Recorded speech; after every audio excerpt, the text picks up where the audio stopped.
Welcome back to my YouTube channel.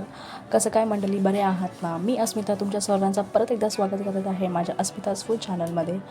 मी खूप विचार करत होती आणि मला असं वाटलं की मी तुमच्यासोबत काहीच रेसिपी अजूनपर्यंत शेअर केली नाही आहे. तर आज मी तुमच्यासोबत शेअर करत आहे मसालेदार सोया चंक्स.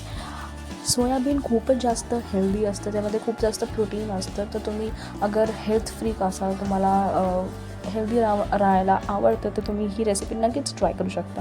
प्लस ही खूपच जास्त फटाफट बनणारी रेसिपी आहे. सो आपण वळूया आपल्या रेसिपीकडे.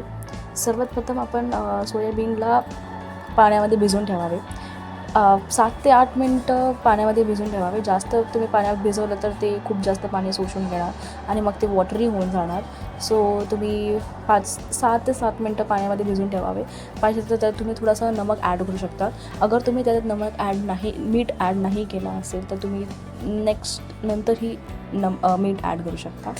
तर सर्वप्रथम कढई घेते, त्याच्यामध्ये 1-2 चमच तेल ॲड करून ते सोयाबीन जे आपण भिजवलेले आहेत त्यांचं पाणी काढून ते सोयाबीन कढईमध्ये ॲड करायचं आहे. त्याच्यामध्ये मीठ, त्याच्यामध्ये थोडासा 1 चमच मसाला, अर्धा चमच हळद, स्वादानुसार मीठ, थोडासा अर्धा चमच धना पावडर आणि गार्निशिंगसाठी कोथिंबीर ॲड करून मस्त मिक्स करून घ्यायचं. आणि तयार आहे तुमची मसालेदार सोया चंक्स. 2 मिनटात बनणारी ही रेसिपी आहे. तुम्हाला अगर ही रेसिपी आवडली असेल तर नक्कीच सबस्क्राईब टू माय चॅनल आणि खूप साऱ्या लोकांपर्यंत, तुमच्या फ्रेंड्स, सगळ्या संबंधींपर्यंत ही रेसिपी नक्कीच शेअर करा. आणि आपण भेटू आपल्या नेक्स्ट रेसिपी घेऊन.